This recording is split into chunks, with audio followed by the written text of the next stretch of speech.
Hello friends, स्वागत है आप सभी का अपने यूट्यूब चैनल फ्यूचर पॉइंट में। तो दोस्तों, आज की इस वीडियो में मैं बताने वाला हूं बिहार बोर्ड मेडिकल परीक्षा 2026 के लिए हिंदी का ऐसे क्वेश्चन जो बिहार बोर्ड में बार बार पूछे जाते हैं। तो इस वीडियो को शुरू से अंत तक देखिएगा, इस वीडियो को कहीं से स्किप मत कीजिएगा।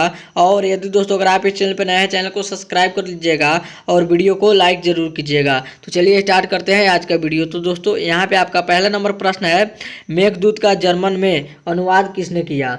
आपका क्वेश्चन है, मेघदूत का जर्मन में अनुवाद किसने किया। तो याद रखिएगा, मैक्स मुलर ने किया। किसने किया? तो मैक्स मुलर ने किया। यहाँ पे आपका सी ऑप्शन राइट आंसर होगा।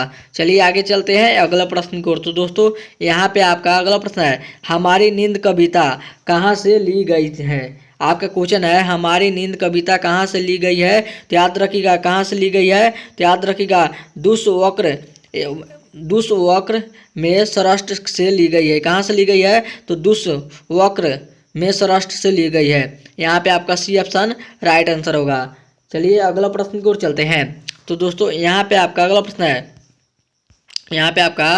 प्रश्न है, विल नाउ क्या है। आपका क्वेश्चन है, विल नाउ क्या है। बताइए कमेंट करके, विल नाउ क्या है। तो याद रखिएगा, एक छोटा सा गांव है। क्या है? तो एक छोटा सा गांव है। यहाँ पे आपका बी ऑप्शन राइट आंसर होगा। चलिए अगले प्रश्न की ओर चलते हैं। तो दोस्तों, यहाँ पे आपका अगला प्रश्न है, अशोक वाजपेयी का जन्म कब हुआ था।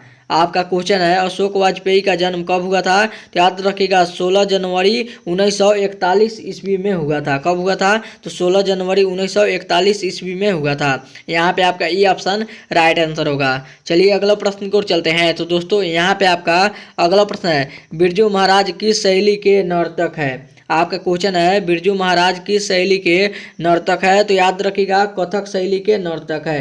यहाँ पे आपका डी ऑप्शन राइट आंसर होगा। चलिए आगे चलते हैं अगला प्रश्न को। तो दोस्तों, यहाँ पे आपका अगला प्रश्न है, बहादुर अपने घर से क्यों भागा था। आपका क्वेश्चन है, बहादुर अपने घर से क्यों भागा था। तो याद रखिएगा, माँ की मार के कारण भागा था। किसके कारण से भागा था? तो माँ की मार के कारण से भागा था। यहाँ पे आपका सी ऑप्शन राइट आंसर होगा। आगे चलते हैं अगला प्रश्न को। तो दोस्तों, यहाँ पे आपका अगला प्रश्न है, सीता रुआसी क्यों हो गई। आपके क्वेश्चन है, सीता रुआसी क्यों हो गई। तो याद रखिएगा, अपना काला ओढ़ना देखकर रुआसी हो गई। यहाँ पे आपका सी ऑप्शन राइट आंसर होगा। चलिए आगे चलते हैं अगला प्रश्न को। तो दोस्तों, यहाँ पे आपका अगला प्रश्न है, अमराई का कुआं कहाँ है। आपका क्वेश्चन है, अमराई का कुआं कहाँ है। तो याद रखिएगा, रास्ते में है। कहाँ पे है?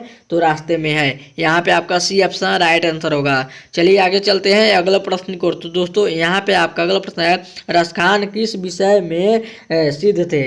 आपका क्वेश्चन है, रसखान किस विषय में सिद्ध थे। बताइए कमेंट करके, किस विषय में सिद्ध थे रसखान। तो याद रखिएगा, सवैया छंद में सिद्ध थे। यहाँ पे आपका ई ऑप्शन राइट आंसर होगा। चलिए आगे चलते हैं अगला प्रश्न को। तो दोस्तों, यहाँ पे आपका अगला प्रश्न है, हिंदुस्तानी नाम सुनी अब ये संकुची लजात पंक्ति किस कविता से क्या है? अशुद्ध है। बताइए कमेंट करके, किस कविता से अशुद्ध है। तो याद रखिएगा, स्वदेशी से है। किससे है? तो स्वदेशी से अशुद्ध है। यहाँ पे आपका डी ऑप्शन राइट आंसर होगा। चलिए अगला प्रश्न की ओर चलते हैं। तो दोस्तों, यहाँ पे आपका अगला प्रश्न है, दक्षिण अफ्रीका से गांधी जी भारत कब लौटे। आपका क्वेश्चन है, दक्षिण अफ्रीका से गांधी जी भारत कब लौटे। तो याद रखिएगा, 1915 ईस्वी में लौटे थे। कब लौटे थे? तो 1915 ईस्वी में लौटे थे। यहाँ पे आपका बी ऑप्शन राइट आंसर होगा। चलिए अगला प्रश्न की ओर चलते हैं। तो दोस्तों, यहाँ पे आपका अगला प्रश्न है, मंगू की बड़ी बहन का क्या नाम था। आपका क्वेश्चन है, मंगू की बड़ी बहन का क्या नाम था। बताइए कमेंट करके, क्या नाम था। तो याद रखिएगा, कम्मू नाम था। क्या नाम था? तो कम्मू नाम था। यहाँ पे आपका ई ऑप्शन राइट आंसर होगा। चलिए आगे चलते हैं अगला प्रश्न को। तो दोस्तों, यहाँ पे आपका अगला प्रश्न है, सात कौड़ी होता कथाकार कौन है। आपका क्वेश्चन है, सात कौड़ी होता कथाकार है। तो बताइए क्या है। तो याद रखिएगा, उड़िया है। क्या है? तो उड़िया है। यहाँ पे आपका सी ऑप्शन राइट आंसर होगा। चलिए आगे चलते हैं अगला प्रश्न को। तो दोस्तों, यहाँ पे आपका अगला प्रश्न है, रसखान दिल्ली से कहाँ चले गए। आपका क्वेश्चन है, रसखान दिल्ली से कहाँ चले गए। तो याद रखिएगा, ब्रजभूमि चले गए। कहाँ पे चले गए? तो ब्रजभूमि चले गए। यहाँ पे आपका सी ऑप्शन राइट आंसर होगा। चलिए आगे चलते हैं अगला प्रश्न की ओर। तो दोस्तों, यहाँ पे आपका अगला प्रश्न है, गुरु नानक किस भक्ति धारा के कवि हैं। आपका क्वेश्चन है, गुरु नानक किस भक्ति धारा के कवि है। बताइए कमेंट करके, किसकी है। तो याद रखिएगा, निर्गुण भक्ति धारा के कवि है।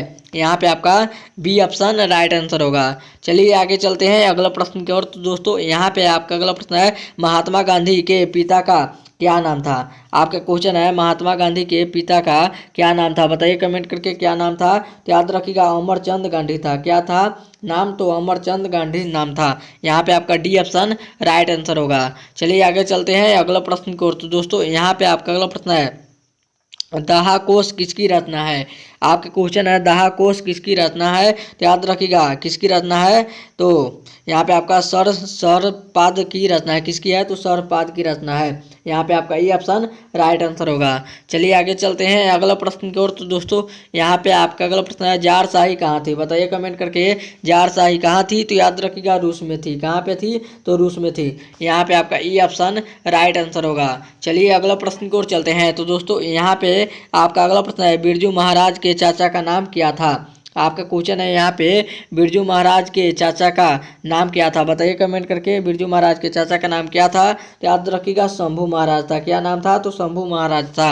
यहाँ पे आपका ई ऑप्शन राइट आंसर होगा। चलिए अगला प्रश्न की ओर चलते हैं। तो दोस्तों यहाँ पे आपका अगला प्रश्न है, हिंदी भाषा की लिपि क्या है। आपका क्वेश्चन है, हिंदी भाषा की लिपि क्या है, बताइए कमेंट करके क्या है। तो याद रखिएगा देवनागरी लिपि है। क्या है, तो देवनागरी लिपि है।